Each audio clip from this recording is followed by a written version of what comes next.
Welcome back. आप देख रहे हैं कहानी कुर्सी की। मेहमान हमारे साथ बने हुए हैं समीर जी, अवधेश जी हमारे साथ हैं, विजय त्रिवेदी जी, हर्षवर्धन त्रिपाठी जी हमारे साथ हैं। फिर आपका स्वागत।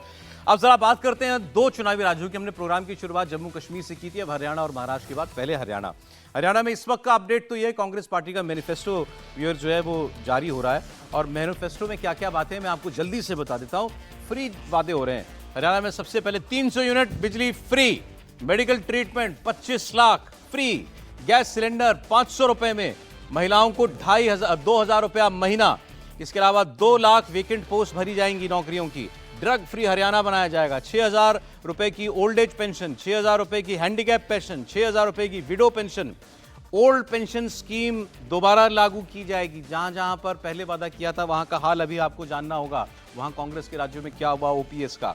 इसके अलावा कास्ट सेंसस कराएंगे, क्रीमी लेयर की लिमिट को 10 लाख तक बढ़ाएंगे, एमएसपी की लीगल गारंटी देंगे। इसके अलावा गरीबों को 2 कमरे का मकान जिसकी कीमत 3.5 लाख रुपए तक की होगी वो दिया जाएगा और 100 यार्ड का प्लॉट भी दिया जाएगा। तो ये सारे जो वादे हैं ये हरियाणा के अंदर अभी भी कांग्रेस पार्टी दी है। एक दूसरी खबर और बता देता हूं। पहले हमने आपको खबर दी थी 3-4 दिन पहले कि बागियों से कांग्रेस और बीजेपी परेशान।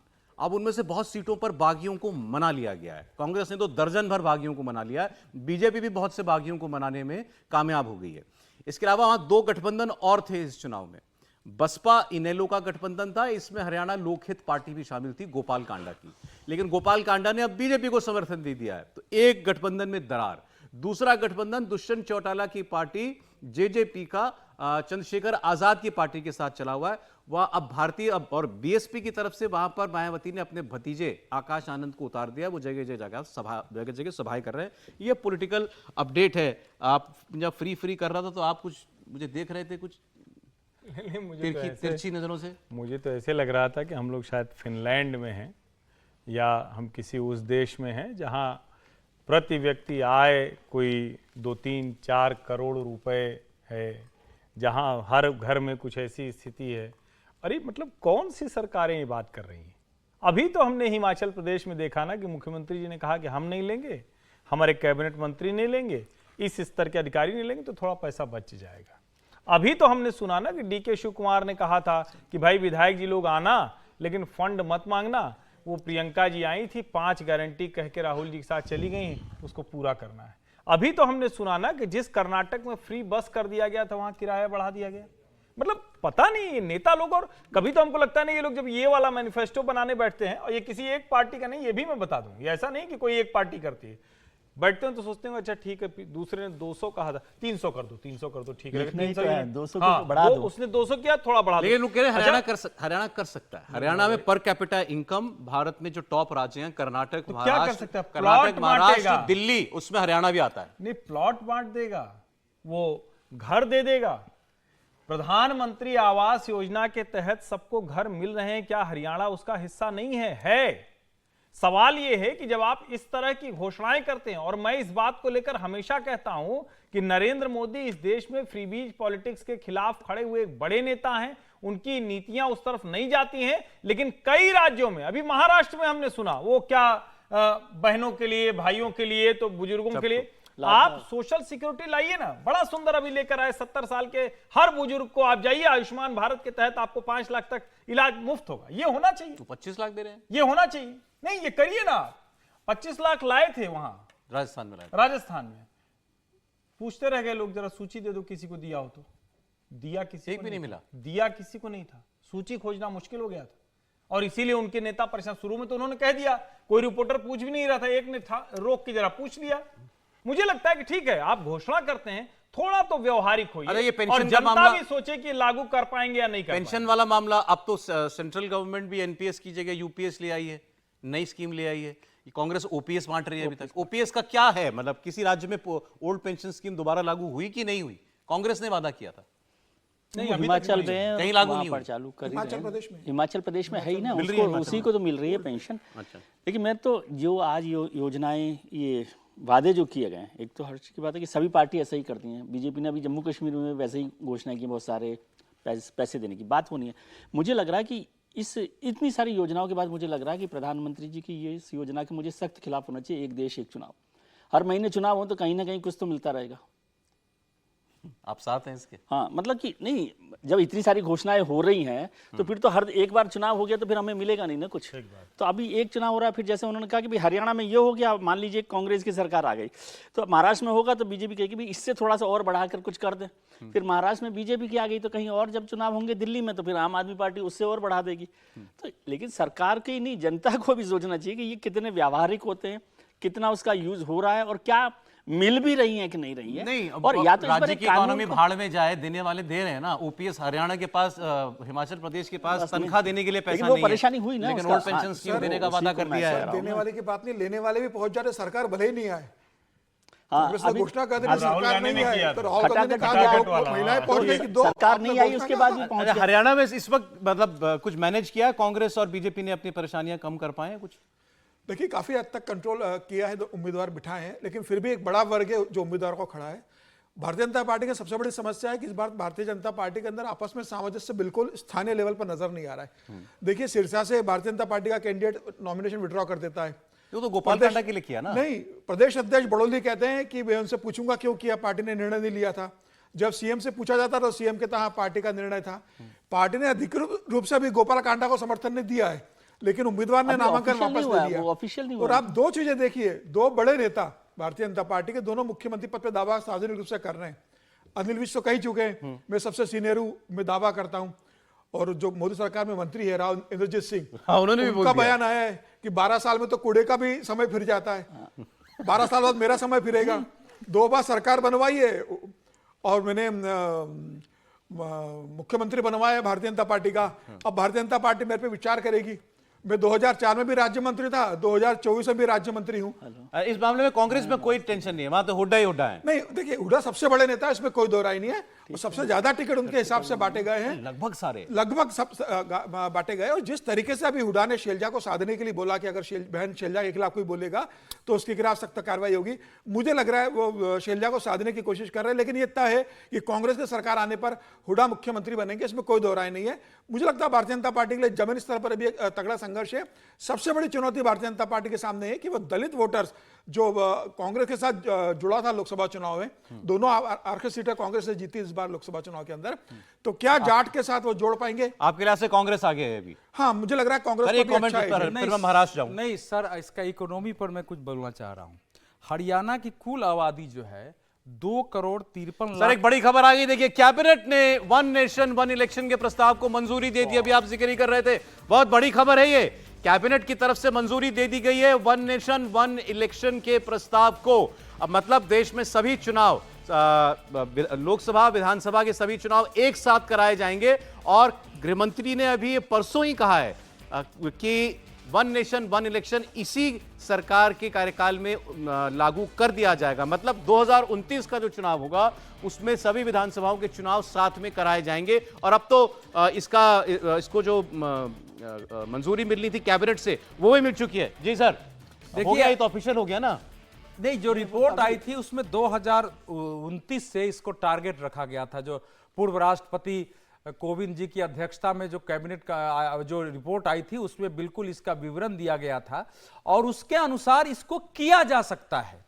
तो सरकार ने एक साहस दिखाया है और जो पार्टियां उसमें आई थी उसमें से मतलब 2/3 पार्टियों ने इसका सपोर्ट किया। पहले इसका मतलब समझना आपसे, कैबिनेट ने अगर इस प्रस्ताव को मंजूरी दे दी तो मतलब ये कि ये यही सरकार लागू भी करेगी ना? यही सरकार लागू करेगी। ऐसा नहीं नहीं है तो फिर क्या मतलब कैबिनेट से पास हो कैबिनेट जाएगा? तो फर्स्ट फेज है ना। कैबिनेट जब तक उस प्रस्ताव को पास नहीं करेगी फिर उसको वो सरकार पार्लियामेंट में लेकर जाएगी। संविधान संशोधन वो होगा। महत्वपूर्ण है ना, ना। होम मिनिस्टर कह रहा है ये सरकार लागू करेगी, कैबिनेट अगले दिन पास कर दे रही है। कैबिनेट ने तो कैबिनेट को तो पास करने से कोई फर्क नहीं पड़ता ना। कैबिनेट का पास करना फर्स्ट फेज है, सबसे जरूरी चीज है। अच्छा, एक बार देवेंद्र और सरकार पराशर की हमारे बिल को बताता पॉलिटिकल है वो। एडिटर जुड़ गए हैं, उनसे पूछते हैं इस खबर का मतलब। जी देवेंद्र, बताएं कैबिनेट से पास करने का क्या मतलब हुआ? ये लागू होगा मतलब अब 2029 में? जो कमेटी बनाई गई थी वन नेशन वन इलेक्शन को लेकर पूर्व राष्ट्रपति रामनाथ कोविंद की अध्यक्षता में, उस कमेटी ने एक रिपोर्ट तैयार किया और आज उसके आधार पे एक प्रपोजल कैबिनेट के सामने रखा गया था। प्रक्रिया जो होगी वो ये है कि सबसे पहले तो कैबिनेट को मंजूरी देनी होगी और उसके बाद जब पार्लियामेंट का सेशन आएगा तो उसे एक कानून के तौर पे यानी कि एक बिल के तौर पे उसको पार्लियामेंट के सामने पेश करना होगा। और समझा जा सकता है कि अगर इस समय आज ही कैबिनेट के सामने इसको रखा गया तो बहुत ज्यादा संभावना इस बात की भी हो सकती है कि जो अपकमिंग विंटर सेशन है पार्लियामेंट का, यानी कि दिसंबर में, उसमें वन नेशन वन इलेक्शन को लेके जो संबंधित बिल है उसको वहां पे रखा जा सकता है। पिछले दिनों ही सरकार के एक बड़े सोर्स का ये कहना था कि इस बार यानी कि 2024 से 2029 का जो कार्यकाल है प्रधानमंत्री नरेंद्र मोदी की सरकार का, इस कार्यकाल में ही वन नेशन वन इलेक्शन का प्रस्ताव आना है। और उस लिहाज से समझा जा सकता है कि आज कैबिनेट में जब उस प्रस्ताव को रखा गया, मतलब सरकार बहुत ज्यादा आगे बढ़ चुकी है उस प्रपोजल को लेके। और हालांकि उस पर जो प्रक्रिया होगी निश्चित तौर पर वो देखने वाली बात होगी, क्योंकि कमेटी ने जो अध्ययन किया था उसमें बहुत सारे प्लस पॉइंट बताए थे, कुछ माइनस भी बताए थे, बहुत सारी चुनौतियां बनाई थी। उन सब चीजों को ध्यान में रखते हुए उन चुनौतियों से निपटने के लिए सरकार उसे अमली जामा कैसे पहनाती है वो आगे डिटेल्स आएगा तब समझ आएगा। तो अब अगला कदम आपने बताया एक बिल की शक्ल में ये सारी बातें पार्लियामेंट में रखी जाएंगी और वो अभी आने वाले शीत सत्र में हो सकता है। हाँ बिल्कुल, ये हो सकता है कि अपकमिंग विंटर सेशन में उस चीज को किया जाए, क्योंकि सरकार की तरफ से जो तेजी नजर आ रही है और जो गंभीरता नजर आ रही है, जैसा कि थोड़ा पहले मैंने आपको बताया कि पिछले दिनों ही सरकार में एक बहुत बड़े लेवल से इस बात को कंफर्म किया गया था कि इसी कार्यकाल में यानी कि 2024 से 2029 का जो नरेंद्र मोदी सरकार का कार्यकाल है उसमें वन नेशन वन इलेक्शन को लेकर जो कि बीजेपी का चुनावी वायदा भी था उस पर वो पूरी तरह से गंभीर है और इसमें ये किया जाएगा। यानी कि समझा जा सकता है कि कमेटी की रिपोर्ट आने के बाद उसके प्लस माइनस, जैसा कि पहले मैंने आपको बताया कि ध्यान होगा कि जब कमेटी की रिपोर्ट आई थी तो उसमें बहुत सारे प्लस बताए गए थे, बहुत माइनस बताए गए थे, चैलेंजेस बताए गए थे। उन सब चीजों का सरकार के स्तर पर भी अध्ययन कर लिया गया है और सरकार उसमें आगे बढ़ रही है। बहुत शुक्रिया देवेंद्र आपका। एक के बाद एक मतलब इस सरकार बड़े फैसले ले रही है, अपने एजेंडे को आगे बढ़ा रही है। वक्फ का बिल आया, उसके बाद अब वन नेशन वन इलेक्शन के प्रस्ताव को जो कमेटी बनी थी उसने जो प्रस्ताव दिया उसे कैबिनेट ने पास कर दिया है। अब इसको संसद के सामने रखा जाएगा क्योंकि उसमें बहुत सारे संविधान संशोधन जो है वो करने पड़ेंगे। जो थी राष्ट्रपति जी, पूर्व राष्ट्रपति जी कोविंद साहब, उसमें सभी राजनीतिक दलों को बुलाया था और उनके सब मतलब सजेशंस मांगे थे। उसमें करीब करीब 30 पार्टियों ने 32 32 पार्टियां वो करीब 30 पक्ष में थी और 14 पार्टियां जो है खिलाफ है। उसमें 14 पार्टियों में सबसे बड़ी पार्टी कांग्रेस है, कांग्रेस, आम आदमी पार्टी और तृणमूल उसमें कांग्रेस। सभी राज्यों का चुनाव कब कराया जा सकता था इसका पूरा डिटेल है, मैं कुछ पढ़ दे रहा हूं आपको।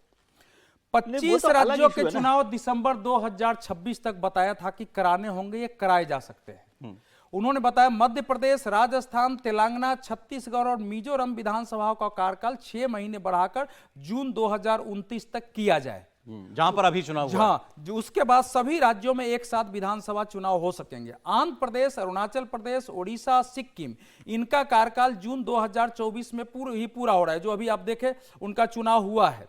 हरियाणा, महाराष्ट्र, झारखंड और दिल्ली, इनका कार्यकाल 5-8 महीने कटौती करनी होगी। फिर जून 2029 मतलब अब जैसे अब दिल्ली का इलेक्शन मान लीजिए फरवरी 25 में होगा तो वहां 29 तक होते महीने पहले तो उतनी छोटी हो जाएगी, छोटी करनी पड़ेगी। सारे कॉन्स्टिट्यूशनल अमेंडमेंट करने पड़ेंगे, बहुत सारे। तो कुछ राज्यों की असेंबली एक्सटेंड होगी, कुछ राज्यों की छोटी होगी। ओके, ठीक है। अब ये अभी क्या है सुनिए, अभी हमारे यहाँ जो है किसी राज्य की विधानसभा को भंग करने के लिए आपको 356 का प्रयोग करना पड़ता है। 356 में वो इमरजेंसी पावर है, वो नॉर्मल किसी राज्य का विधानसभा का आप नहीं बढ़ा सकते हैं। तो इसीलिए वो उसको बढ़ाने के लिए वो उसका एक संशोधन की आवश्यकता उसमें है कि भाई इस स्थिति में चुनाव के लिए एक बार हम बढ़ा रहे हैं, पार्लियामेंट में होगा।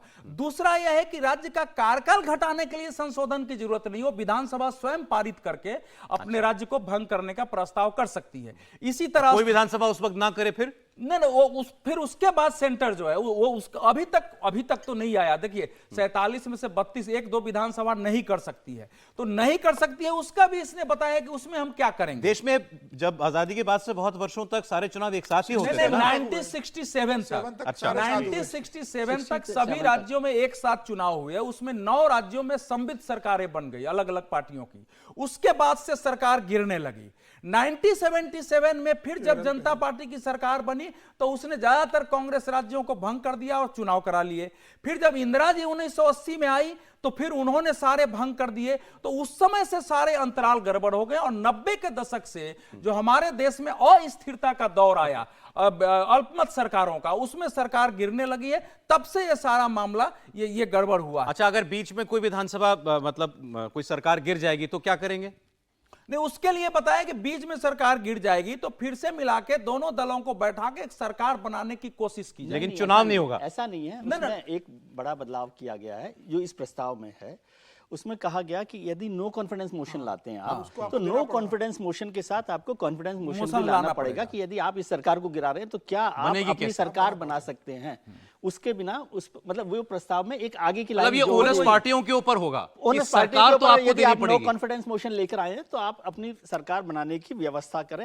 लेकिन अब वो कितना होता है, और अभी ये बहुत जल्दी कहना कि अभी ये चालू हो जाएगा, अभी तो पार्लियामेंट में वो बिल आएगा, फिर क्या वो जेपीसी में जाएगा, जिसकी संभावना मुझे बहुत ज्यादा लगती है, क्योंकि ये तो बहुत बड़ा बिल है, एक बड़ा बदलाव है। और इसको एक बात समझ लीजिए, जो 1967 तक का आप जो लॉजिक देते हैं, मतलब हम लोग जो लॉजिक दे रहे हैं कि पहले भी चलता था, पहले की राजनीति और हिंदुस्तान की राजनीति अब बदल गई है। पहले केवल कांग्रेस की सरकारें होती थी, कांग्रेस एक बहुमत वाली पार्टी थी, राज्यों में भी केंद्र में भी। 21 राज्यों में उस समय भी 1953 में कांग्रेस की सरकारें हुआ करती थी 28 में से।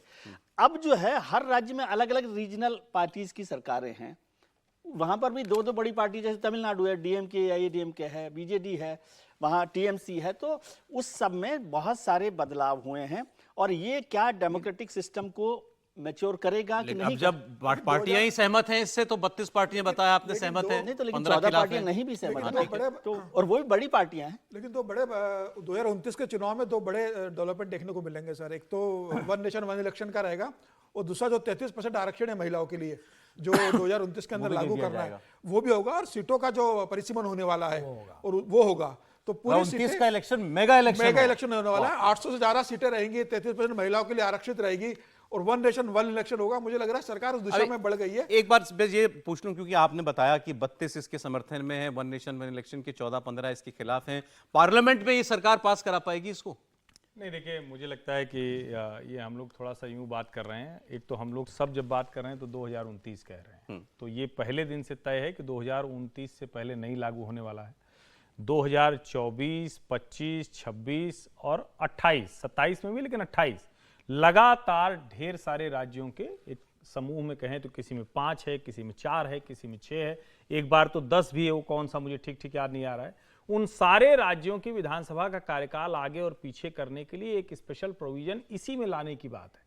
अब वो सब कुछ क्या पहले लोकसभा और राज्यसभा में पारित हो जाएगा? अभी जब हम जनगणना की बात करेंगे उसके अगले चरण पे जाएंगे कि जनगणना के बाद हम कहें कि परिसीमन के बाद हम कहेंगे कि अब एक साथ चुनाव, और एक साथ चुनाव में विधानसभा लोकसभा एक साथ होगी। इसमें यह भी सुझाव है कि उसके 3 या 4 या 6 महीने बाद पंचायत के भी चुनाव एक साथ करा दिया जाए, यानी 6 महीने के भीतर देश के सारे चुनाव खत्म, 4.5 साल तक पूरी तरह सरकार काम करेगी।